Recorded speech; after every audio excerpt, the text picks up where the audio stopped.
తెలంగాణలో హంగ్ స్థానాలపై ఉత్కంఠ కొనసాగుతుంది. క్యాంపు రాజకీయాలతో నేతలు బిజీగా ఉన్నారు. తమ అభ్యర్థులను కాపాడుకునే ప్రయత్నాల్లో పార్టీలు వ్యూహాలు మారుస్తున్నాయి. మేడ్చల్ జిల్లా రాజకీయాలు రసవత్తరంగా మారాయి. ఎల్లంపేట, ఆలియాబాద్ మున్సిపాలిటీల్లో హంగ్ ఏర్పడింది.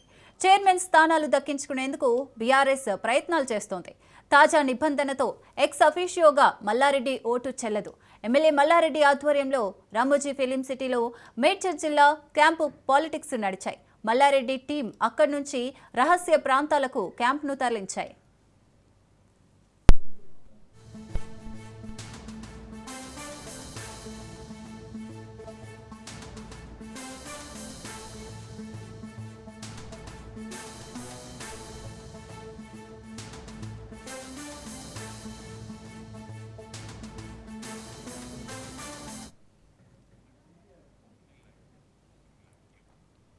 మూడుచింతలపల్లి, ఆలియాబాద్, ఎల్లంపేట మున్సిపాలిటీలను దక్కించుకునేందుకు బీఆర్ఎస్ వ్యూహాలు రచిస్తోంది.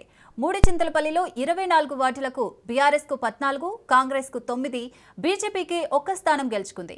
దీంతో మూడుచింతలపల్లి బీఆర్ఎస్ ఖాతాలో పడే అవకాశం ఉంది.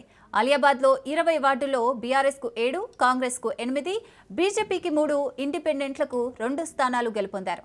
బీజేపీ, ఇండిపెండెంట్ల మద్దతు చైర్మన్ స్థానాన్ని కైవశం చేసుకోవాలని బీఆర్ఎస్ భావిస్తోంది.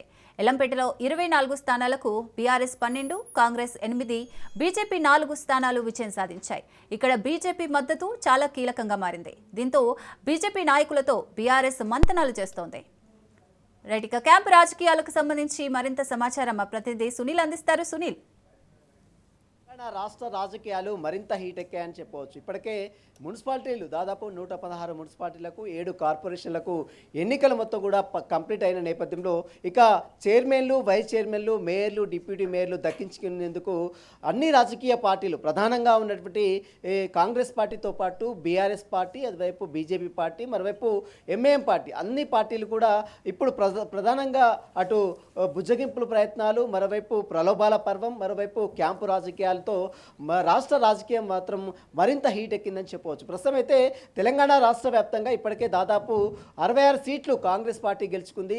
మరోవైపు బీఆర్ఎస్ పార్టీ 15 సీట్లు గెలుచుకుంది మున్సిపాలిటీలో, మరోవైపు బీజేపీ కొన్ని సీట్లు గెలుచుకుంది. అయితే మిగిలినటువంటి ప్రాంతాలు ఏదైతే ఉన్నాయో మున్సిపాలిటీలో కొన్ని దాదాపు 36 పైగా సీట్లు హంగు రావడంతో ఇక క్యాంప్ రాజకీయాలకు అన్ని రాజకీయ పార్టీలు తెరదీశాయని చెప్పవచ్చు. మరోవైపు కార్పొరేషన్లు 7 కార్పొరేషన్లు ఇప్పటికే 4 కార్పొరేషన్లు అటు అధికార పార్టీ కాంగ్రెస్ పార్టీ గెలుచుకుంటే మిగిలినటువంటి 3 కార్పొరేషన్లు కరీంనగర్ కావచ్చు, నిజామాబాద్ కావచ్చు, కొత్తగూడెం కావచ్చు, ఈ 3 కార్పొరేషన్లకు సంబంధించిన విషయంపై కూడా సందిగ్ధత కొనసాగుతున్నది. ఇప్పటికే కొత్తగూడెం కార్పొరేషన్పై అటు సిపిఐ నేతలు ముఖ్యమంత్రి రేవంత్ రెడ్డి నిన్న సుదీర్ఘంగా చర్చలు జరిపి 2.5 సంవత్సరాలు సిపిఐ పార్టీ మేయర్గా అభ్యర్థిగా ఉంటారు, డిప్యూటీ మేయర్గా 2.5 సంవత్సరాల అభ్యర్థి కాంగ్రెస్ మేయర్గా ఉంటారు, కాంగ్రెస్ డిప్యూటీ మేయర్గా ఉంటారు. మరోవైపు 2.5 సంవత్సరాల తర్వాత మళ్ళీ కాంగ్రెస్ అభ్యర్థిగా మేయర్గా ఉంటారు, ఆ తర్వాత డిప్యూటీ మేయర్గా సిపిఐ అభ్యర్థి ఉంటారంటూ కూడా ఒక ఏకాభిప్రాయానికి రావడంతో కొత్తగూడెం కార్పొరేషన్కు తెరపడిందని చెప్పవచ్చు. మిగిలినటువంటి నిజామాబాద్తో పాటు మరోవైపు కరీంనగర్, ఈ 2 స్థానాలపై మాత్రం ఇంకా సందిగ్ధత అనేది కొనసాగుతూనే ఉంది. నిజామాబాద్ ఎలాగైనా కైవసం చేసుకోవాలని అధికార పార్టీ వ్యూహాలు రచిస్తుంది. మరోవైపు కాంగ్రెస్ పార్టీ, మరోవైపు అటు బీజేపీ పార్టీ మాత్రం కరీంనగర్ సీట్ని ఏ విధంగా అయినా కైవసం చేసుకోవాలంటూ కూడా ఇప్పటికే చాలామంది కార్యకర్తలు, ఇండిపెండెంట్ అభ్యర్థులతో పాటు కొంతమంది బీఆర్ఎస్ అభ్యర్థులు కూడా బీజేపీలో జాయిన్ చేసి ఉంది. బండి సంజయ్ వ్యూహాలు ప్రతి వ్యూహాలు రచిస్తున్నారు. ఇప్పటికే ఇండిపెండెంట్ అభ్యర్థులు కోట్ల రూపాయలు ఆశ చూపుతున్నటువంటి పరిస్థితి మాత్రం తెలంగాణ రాష్ట్ర వ్యాప్తంగా అయితే చోటు చేసుకున్నటువంటి పరిస్థితి కనబడుతుంది. ముఖ్యంగా హైదరాబాద్ నగరంలో మేడ్చల్ జిల్లా ఎల్లంపేట కావచ్చు, చింతపల్లి కావచ్చు, ఎదురు కూడా ఈ ఒక మూడు మున్సిపాలిటీలు మాత్రం ఇప్పటికే హంగు ఏర్పడిన నేపథ్యంలో ఆ 3 మున్సిపాలిటీలు కూడా కైవసం చేసేందుకు బీఆర్ఎస్ వ్యూహాలు రచిస్తుంది. అదే తరహాలో కాంగ్రెస్ పార్టీ ప్రతి వ్యూహాలు కూడా రచిస్తుంది. ఇప్పటికే క్యాంప్ రాజకీయాలకు అక్కడ బట్టి మల్లారెడ్డి, ఎమ్మెల్యే మల్లారెడ్డి మొత్తం కూడా అక్కడ సంబంధించినటువంటి క్యాంప్ రాజకీయాలకు తెరతీస్తున్నట్టు పరిస్థితి కనబడుతుంది. మొత్తం మీద తెలంగాణ రాష్ట్ర రాజకీయాలు మరింత హీట్ ఎక్కాయి.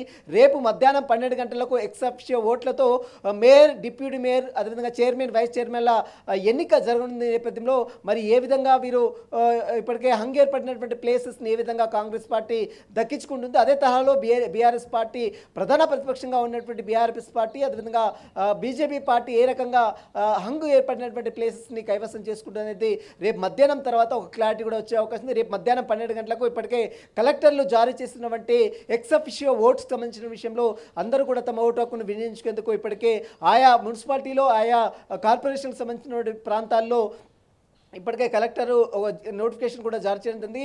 ఇప్పటికే రేపు మధ్యాహ్నం 12 గంటలకు అధికారికంగా వారందరూ కూడా ఓటు హక్కును వినియోగించుకున్న తర్వాత మేయర్లపై డిప్యూటీ మేయర్లకు సంబంధించిన విషయంలో చైర్మన్లు వైస్ చైర్మన్ ఎన్నికలపై కూడా తుది క్లారిటీ కూడా వచ్చే అవకాశం ఉంది. సిరి రైట్, థ్యాంక్ యూ సునీల్.